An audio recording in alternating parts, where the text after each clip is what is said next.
जगत विशाल दोस्तों, नमस्ते प्रणाम। मैं स्वागत करती हूँ आप लोगों का अपने न्यू ब्लॉग में। आशा करती हूँ आप लोग स्वस्थ होंगे, मस्त होंगे। मैं भी मस्त हूँ और अपने काम में व्यस्त होंगे। मैं जा रही हूँ शिव मंदिर सालावाला, वहाँ हो रहा है शिव पुराण। बड़ी सुंदर सी छोटी कन्या एक शिव पुराण की कथा सुना रही है, बहुत अच्छी है। राधे श्याम प्रेम। जिंदगी में आज लम्हे खास आ गए आते जिसके ऊपर जादूगर की जादूगरी का प्रभाव नहीं पड़ता, क्योंकि उस जमोड़े ने उस जादूगर के सामने समर्पित हो गया, उसके साथ एक रिश्ता बना लिया, शिष्य का, गुरु का इत्यादि। उसी प्रकार जब कोई भी व्यक्ति संसार को देखता है और मोह में ना घुसे, ऐसा हो ही नहीं सकता। ये संसार ही ऐसा है। लेकिन जिसने उस जादूगर के साथ रिश्ता बना लिया, जिसने उस जादूगर की जादूगरी की पहचान कर ली, केवल वो बच जाएगा। तो जो जगत के जादूगर है, जो चाहे अभी व्यक्ति रूप में खिलौना बनाकर उसी समय उसको फोड़ दे, जो चाहे तो जड़ को चेतन कर दे, पाषाण को गंगा बना दे और गंगा को उसी समय पाषाण कर दे, उस जादूगर की जादूगरी को जानने हम यहाँ आए हैं। पर व्यक्ति, जब तक व्यक्ति के पुण्य फलित नहीं होते, वो कथा में बैठे हुए भी कथा को नहीं सुन पाता है। कुछ ना कुछ तर्क, कुछ ना कुछ ऐसी चीज है जो उसको रोक देती है कि नहीं, मैं ये कथा को अपने हृदय में नहीं आने दूंगा, मैं इस बात पर विश्वास नहीं करूंगा। उसकी बुद्धि तर्क देती रहती है, जीवन बीत जाता है, पर वो कथा का सूत्र, वो भगवान नाम सूत्र उसके हृदय में नहीं आ पाता और संसार का वही चक्र शुरू हो जाता है। नास्तिक से नास्तिक व्यक्ति की जब मृत्यु होती है तो उसके सामने केवल एक व्यक्ति मरने के बाद चलता है, जो कहता है राम नाम सत्य है। अब व्यवहारिक दृष्टि से देखिए, श्री महापुराण की जय। अपने जीवन के हर एक अच्छे क्षण में, अपने जीवन के उस पल में जब आपके पास सुख है, धन है, संपत्ति है, कोई भी त्योहार है, आपके समस्त घर वाले आपके साथ आते हैं। जब घर में शादी होती है तो सभी दूल्हे के आगे आके नाचते हैं, आगे आकर भाग लेते हैं, आगे आकर आनंद लेते हैं। जब आनंद का समय होता है और दूल्हा सबसे पीछे जाता है, वही जब उसकी मृत्यु हो जाती है तो सभी व्यक्ति उसके पीछे चलते हैं, कोई उसके आगे नहीं आता। उस दुख के समय में सब पीछे पीछे चलते हैं, उस लॉस के समय में सब पीछे पीछे चलते हैं। केवल एक व्यक्ति होता है जो आगे चलकर एक ही बात कहता है, राम नाम सत्य है, राम नाम सत्य है। व्यक्ति डरते हैं ऐसा बोलने से कुछ अशुभ ना हो जाए। अरे ये तो शुभ नाम है, राम नाम सत्य है। जो राम नाम सत्य है, वो जो कह रहे हैं वो उस मुर्दे के लिए थोड़ी कह रहे हैं, वो तो गया, जो गया उसको तो जाने दो, पर जो उसको लेकर जा रहे हैं ये उनके लिए है कि कम से कम अब तो भगवान का नाम ले लो। तो ये सफर बहुत लंबा है, कई जन्मों से हम इस सफर को करते हुए आ रहे हैं। एक बार जीवात्मा ने परमात्मा से कहा, प्रभु हमको एक खेल खेलना है। भगवान ने बोला, क्या खेल खेलोगे? जीवात्मा ने बोला, हमें लुका छुपी का खेल खेलना है। भगवान ने बोला, ठीक है, पहले तुम छुपो, मैं ढूंढूंगा। सभी जीवात्मा भगवान के उदर में ही छुप गए। भगवान ने एक एक को पकड़ा, ढूंढा और कर्मानुसार पृथ्वी में भेजा, जाओ मैंने तुम्हें ढूंढ लिया। बारी है। जैसे भगवान ने उस समय ढूंढा, तो इस जगत में छुपे जब तक जगदीश्वर को नहीं ढूंढोगे तब तक वो लुका छुपी का खेल चलता ही रहेगा, आराम नहीं मिलेगा। ऋषि महापुराण की जय। तो देखिए कौन जानता है इसके बाद मौका मिले ना मिले, चाहे वो मनुष्य जन्म का हो, चाहे वो कथा श्रवण करने का हो, तो जो अवसर आपके हाथ में है, समझदार वो है कि एक बार अवसर मिल गया तो उसको पूर्ण कर लो। जो टाल देता है वो खुद ही टल जाता है। कितने आए गिनती नहीं है, कितने नाम उन लोगों के रखे थे, कोई गिनती नहीं। किसी को बड़ा अभिमान होता है, अरे मैं यहाँ का हूँ, मेरा नाम ये है, मैं ये कार्य करता हूँ, कितनों ने करा, कोई गिनती नहीं है। जैसे आप धर्मशाला में जाते हो कुछ दिनों के लिए, पर वो आपका वास्तविक घर नहीं है। 10 दिन के लिए धर्मशाला में गए रहे, फिर चाबी वापस उन्हीं के हाथ में धर के वापस घर आ गए। और यदि आप धर्मशाला में गए, आप रही, आपने बोला यहाँ तो बहुत अच्छा है, मेरा मन लग गया, अब नहीं जाऊंगा। अब जो वहां का मालिक है वो चाबी मांग रहा है, चाबी दो चाबी दो, आप दे ही नहीं रहे। ये हमें बड़ा अच्छा लगा, हम 10 दिन से यहाँ हैं, अब तो ये हमारा ही हो गया। तो अगर चाबी नहीं दोगे, अपना कब्जा नहीं छोड़ोगे, तो मार मार के भगाएगा, पीट पीट के भगाएगा, डांट डांट के भगाएगा। उसी प्रकार ये शरीर जो है, ये पंचभूतों का शरीर है, पंचभूत इसके मालिक है। समय आने पर अगर प्रेम पूर्वक चाबी नहीं दोगे तो काले कोट में यमदूत आएंगे और मार मार के भगाएंगे कि अब जाओ। फिर व्यक्ति को कब्जा करने की आदत बहुत अच्छी लगी हुई है। 5 वर्ष भी कोई किराएदार कहीं आके रहने लग जाए तो वहां से हटना उनका मुश्किल पड़ जाता है। और जो इस मकान में 50 वर्ष तक जी रहे हैं, कोई शर्मा जी के नाम से, कोई वर्मा जी के नाम से, कोई गुप्ता जी के नाम से, कोई अग्रवाल जी के नाम से, कोई गोयल जी के नाम से, जो 50 वर्ष तक इस मकान में रह रहे हैं, वो बोला कैसे छोड़ दे, बड़ा कठिन है। इसलिए अभ्यास धीरे धीरे करते, 11 दिन मिले हैं तो इन 11 दिन में संकल्प ले लो। केवल ये 3 घंटे आप कथा को नहीं दे रहे हैं, केवल 3 घंटे भगवान को नहीं देना, कम से कम इन 11 दिन में तो ये संकल्प होना चाहिए, प्रभु आज सुबह उठते साथ मैं आपका स्मरण करूंगा। और यदि गलती से भूल गए तो दिन भर यही सोचते रहना कि जब कल उठूंगा तो सबसे पहले भगवान का स्मरण, आज जब सोऊंगा तब भगवान का स्मरण। कथा तक आऊंगा तो ये नहीं कहते हुए आऊंगा कि क्या कमी रह गई, कौन से मंडप में क्या नहीं सजा, कौन सा फूल नहीं लगा। कथा में जाओगे ना बाहर, खबरदार प्रसाद लेके जाओगे, वैसे ले जाओ। ओम ज्ञानी नाम विशेषांसी देवी भगवती हिसा बलादा कृष्ण मोहाया महामया सदी। ये दुर्गा सप्तशती में लिखा हुआ है, बच्चों के लिए मंत्र है, विद्या के लिए मंत्र है। ये मंत्रों की संहिता है श्री महापुराण। मेधासी देवी विदिता खिल शास्त्र सारा, दुर्गासी दुर्ग भवसागर नौर संगा, श्री केटवहारी हृदय कटा निवासा, गौरी त्वमेतसी मौलिकता प्रतिष्ठा, या देवी सर्वभूतेषु विद्यारूपेण संस्थिता। समझ ना, रोग है, रोगान शेषान पहंति, सब कुछ है, फिर क्यों भटकते हो। तो आइए उस भोले बाबा का ध्यान करते हुए जो कैलाश में भ्रमण हो रहे हैं।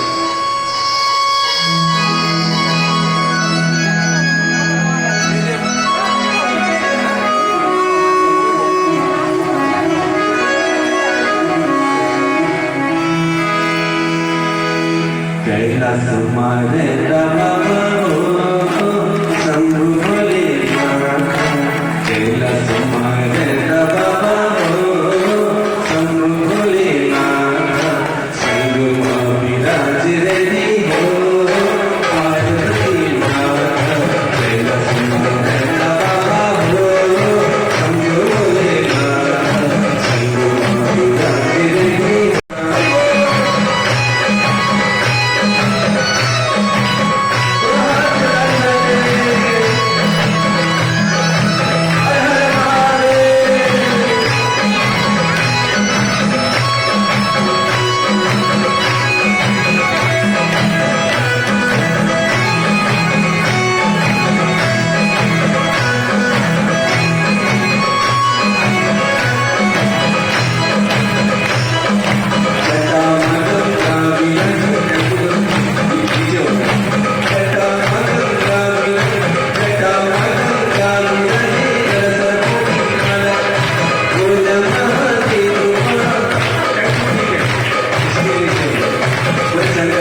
आते रहूंगा, कि किसी की प्रेरणा मिले तो आ जाऊंगा। क्यों?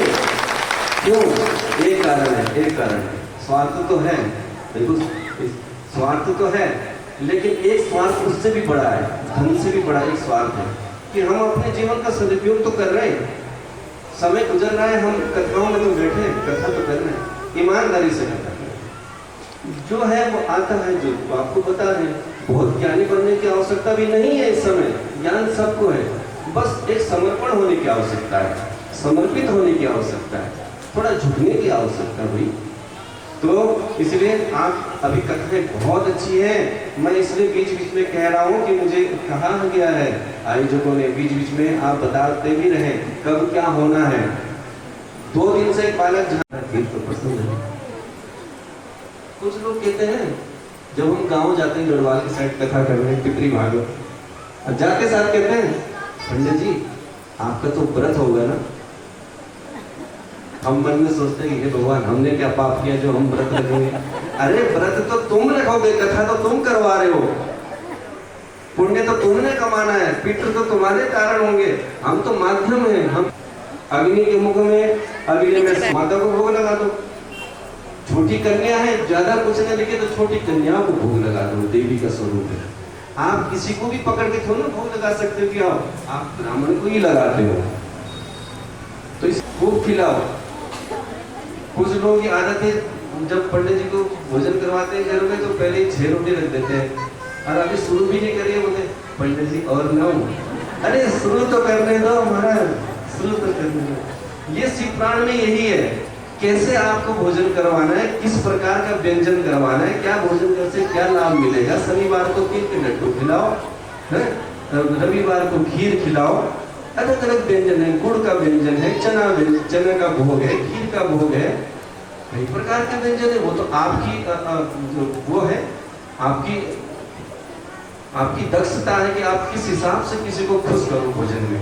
और सुनो, भोजन कलियुग का सबसे बड़ा, भोजन में प्राण है, बिना भोजन के कुछ नहीं होता। मैं आपको सही बताऊं, मेरे साथ इतने ब्राह्मण नहीं है लेकिन है, टीम पे है, जहाँ पर पितरी भागवत करती है वहां पर व्यवस्था चलाता हूँ। भैया ऐसी ऐसी व्यवस्था है, जितना आपकी क्षमता है उतना करो। प्रेत तो मेरा कोई भूत प्रेत से सभी से निवेदन है, जहां भी तुम हो मेरा तुमके कोने कोने से, अगर यजमान परिवार निमंत्रण देंगे तो आ जाने, भोलेनाथ की तरफ से तो निमंत्रण क्या करें। तो हमने कहा अपने पास रखो, जिस दिन विवाह होगा उस दिन आप वस्त्र इत्यादि भगवती को भेंट कर सकते हो। अपने अपने सुनार में चले जाना, और जो है जो भी दहेज में बहू को देना हो वो अपने बनवा के लिए आना। एक दिन हमने ऐसी मजाक कर दिया, और हरियाणा में एक कथा चल रही थी, वहां सच में कोई अटै जी की छोटी अटै जी ले आया और मंडप में रख दिया। और थोड़ी देर बाद, मैं कथा वक्ता नहीं था लेकिन मेरे मित्र थे, और जब कथा करने के बाद वो ब्रीफकेस लेके घर गए, जब खोला तो उसमें सोने चांदी के आभूषण, वास्तव में ताली बजा दो। वो इसलिए, अरे सोने का मुकुट चढ़ा देते हैं लोग, देनहार कोई और है, जो देने वाला होते। आपको आना और थोड़ा अच्छे बन के आना है। बोले शंकर भगवान की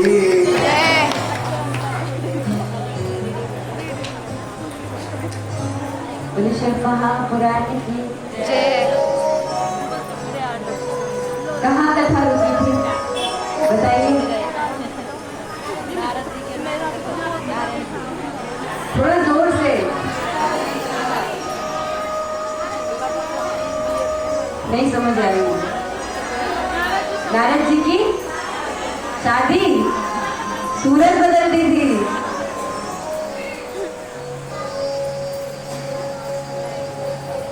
नारद जी ने भगवान को क्या बोला, जी विधि हुई परम हित,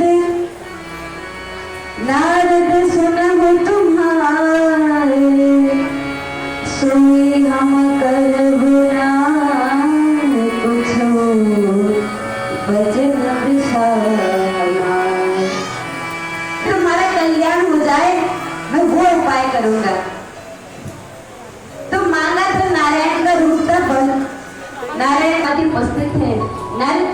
विश्वास था कि नारायण ने मुझे अपना स्वरूप दिया है और उनके जितना स्वरूपवान तो और कोई नहीं। बोले शिव महापुराण की जय। तो अवश्य ही वो विश्व मोहिनी मेरे गले में माला आज डाल ही देगी। यहाँ पर भोले बाबा ने 2 गणों को भेज दिया, तुम नारद का ध्यान रखना। आज उसकी बुद्धि फिर चुकी है, उसका कुछ अनर्थ ना हो, अपने गणों को भेज दिया। वो गण भी आ गए नारद जी के साथ, नारद जी के बगल में ही बैठ गए। अरे नारद जी, आप बड़े सुंदर लग रहे हो, आपसे ज्यादा सुंदर और कोई व्यक्ति हमें दिखाई नहीं दे रहा। जी एकदम गर्व से भूल गए। अब यहाँ पे शील निधि की कन्या आई, विश्व मोहिनी, हाथ में उसकी वरमाला थी, हर पंक्ति में गई। नारद जी ने सोचा जब मुझे देखेगी तो मेरे ही गले में डालेगी। हर कोई देवता अपना सीना चौड़ा करके बैठा है कि मेरे गले में डाले, मेरे में डाले। जब नारद जी की पंक्ति में चलने वाली थी तब देखा इतना महाविशाल भयंकर वानर, डर गई, इसमें नहीं जाऊंगी, नहीं गई, उधर कहीं और ही चले गई। उसी समय एक पंक्ति में भगवान विष्णु भी विराजित थे। जब विष्णु जी को देखा तो उन्हीं में ही माला डाल दिया। नारद जी ने बोला, कहाँ गई विष्णु मोहिनी, मेरे पास क्यों नहीं आई? अरे इस पंक्ति में तो चली भी नहीं। भगवान विष्णु मोहिनी को लेकर आकर ध्यान हो गए और नारद जी वहां पर घुबरा रहे हैं, कहाँ गई, अभी तो नहीं थी। जो वो 2 गण थे शिव द्वारा भेजे गए, उन्होंने बोला, नारद जी आप यहाँ बैठे बैठे क्या इधर उधर बड़बड़ा रहे हो? अरे विष्णु मोहिनी गई, कहाँ गई? बोले विष्णु भगवान के साथ, आपने देखा नहीं? विष्णु मोहिनी ने विष्णु भगवान के गले में माला डाल दी, आप तो यहीं बैठे के बैठे रह गए। नारद जी ने बोला, ऐसे कैसे हो गया? नारायण के गले में माला? अरे मैं इतना रूपवान बन के आज आया हूँ, माला तो मेरे गले में होनी चाहिए थी। तो एक गण ने शीशा निकाल के दे दिया। नारद जी जरा 2 मिनट अपना चेहरा तो देखो। नारद जी ने एक नदी में देखा कि इतना भयानक वानर का रूप मुझे मिला है, क्रोध में भर गया। इस पे किसी ने अंकुश नहीं लगाया, इसको किसी ने कर्म का फल नहीं दिया, आज मैं इसको कर्म का फल दूंगा। हमारे ठाकुर जी तो अग्नि में घी डालने के लिए वहीं पर ही प्रकट हो गए। बगल में लक्ष्मी मैया भी है और वो विष्णु मोहिनी भी है। अब मानो आग में घी डाल दिया। नारद ने देखा लक्ष्मी जी भी खड़ी है, विष्णु मोहिनी भी है, क्रोध में भर गए एकदम। अरे तुम अपने आप को महादेव समझते हो, उन्होंने तुम्हें शक्ति दी, सम्मान दिया और तुम इतने अहंकार में भर चुके हो, तुमने मेरा अपमान किया। भोले बाबा तो भोले हैं, वो तो विष भी पी जाते हैं और तुम कपटी हो। दैत्य को भगाकर अमृत का पान देवों को करा दिया और भोले बाबा को विष दे दिया। भोले बाबा ने तुम्हें कुछ नहीं कहा, लेकिन आज मैं तुम पे अंकुश लगाऊंगा, आज मैं तुम्हें तुम्हारे कर्मों का फल दूंगा। तुम महाकपटी हो, दुष्ट हो, तो जाने क्या क्या कहने लगे। नारद जी ने बोला, हे विष्णु, मैं तुम्हें श्राप देता हूं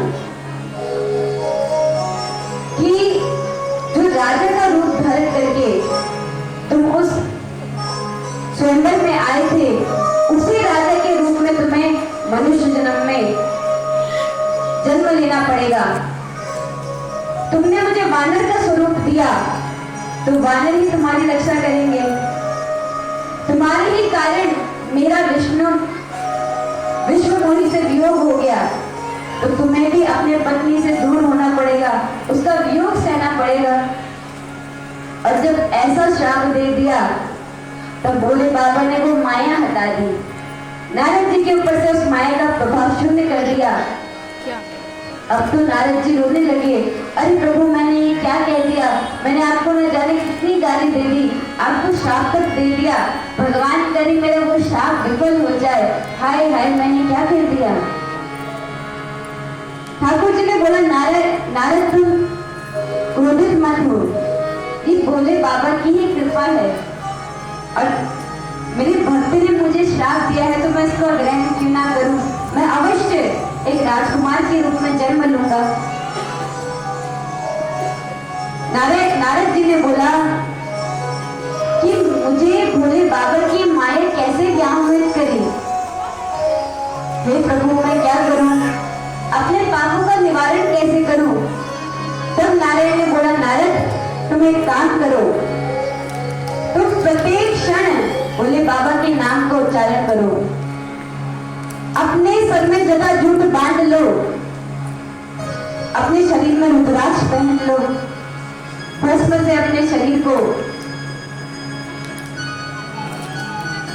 रंग दो, भस्म धारण करो और जितने भी शिव मंदिर है, जितने भी शिव जी के तीर्थ है, वहां जाके भ्रमण करो। जब तुम्हारा भ्रमण संपन्न हो जाए तो ब्रह्मा जी के पास जाना, वो परम शिव भक्त है, वही तुम्हें शिव जी की कथा श्रवण करवाएंगे और तुम्हारी शुद्धि करेंगे, तुम्हारे पापों को धोएंगे। बोले शंकर भगवान की जय। यदि हम यहाँ पे देखें कि नारद जी की क्या गलती थी, नारद जी की सबसे बड़ी गलती, सबसे बड़ी भूल ये हुई कि जब भोले बाबा के पास गए और उन्होंने अपनी काम विजय कथा सुनाई, भोले बाबा ने क्या बोला, नारद इसको और किसी को मत सुनाना। लेकिन नारद जी ने क्या किया, ब्रह्मा जी को सुनाई तो कृष्ण जी को भी सुना दी। जब कोई हमसे बड़ा पुरुष, जब कोई गुरु, जब कोई संत कुछ आदेश करता है तो उसको ग्रहण कर लेना चाहिए, उसमें तर्क नहीं लगाना चाहिए, बुद्धि नहीं लगानी चाहिए, वरना उनका हाल ऐसा ही होता है। ये कथा हम सभी को बता रही है कि भगवान शंकर गुरु है और जो गुरु की वाणी होती है ना, वो धारण करने योग्य होती है। कोई भी महापुरुष एक बार कुछ आज्ञा कर दे, कोई गुरु जब कोई आज्ञा करते हैं तो उसकी अवज्ञा नहीं करनी चाहिए। यहाँ पर पाप ठाकुर जी का नहीं बना, ठाकुर जी के द्वारा अवज्ञा का नहीं बना, यहाँ पाप तो शिव जी का वचन में विश्वास ना होने के कारण नारद जी को ये सब भुगतना पड़ा। और आगे भी ऐसी कथा है जहाँ पे मैया सती ने भोले बाबा की बात नहीं मानी।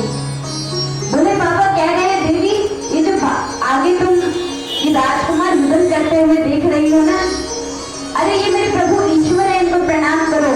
लेकिन सती माता नहीं मानी, उन्होंने बोला, भोले बाबा आप सच्चिदानंद कहकर इनको प्रणाम कैसे कर रहे हो, आप कहते हो ये मेरे ईश्वर है, लेकिन दिमाग है, मैं तो परीक्षा लेकर ही मानूंगी। तो भोले बाबा ने बोला, देवी आप परीक्षा ले लो। परीक्षा लेने के कारण, भोले बाबा की बात पर विश्वास न रखने के कारण माता सती को ही अपने देह का त्याग करना पड़ा और अगले जन्म में माता पार्वती बनना पड़ा। क्यों? क्योंकि भोले बाबा की बातों का, वचनों की अवज्ञा हो गई। इसलिए हमें गुरु की बातों की, गुरु के वचनों की अवज्ञा नहीं करनी चाहिए। और ये जो शिव महापुराण है ना, ये भोले बाबा के ही वचन है। भोले बाबा ने स्वयं इसको अपने मुखारविंद से प्रकट किया है, तो इन्हीं के सूत्रों को हमें धारण भी करना चाहिए। बोले शिव महापुराण की जय। दो पत्नी भगवान किसी को ना दे। दो, एक भगत नाम के व्यक्ति थे, उनकी दो पत्नियां थी। एक पत्नी रात को पैर खींचती, आपने मुझे ये लाकर नहीं दिया, दूसरा, और उनकी खिंचाई देकर उसने मुंह में कपड़ा रख दिया, हंसी आने लगी। पर हंसी जब आती है तो रुकती कहाँ है, वो हंस गया, हंसने लगा जोर जोर से। भगत जी ने देखा घर में चोर आया है। अब कहावत तो है ही, चोर हंसा तो फंसा, सबको पता चल गया चोर आया है। चोर चोर चोर करके सबने उस चोर को पकड़ लिया, उस चोर को थाने।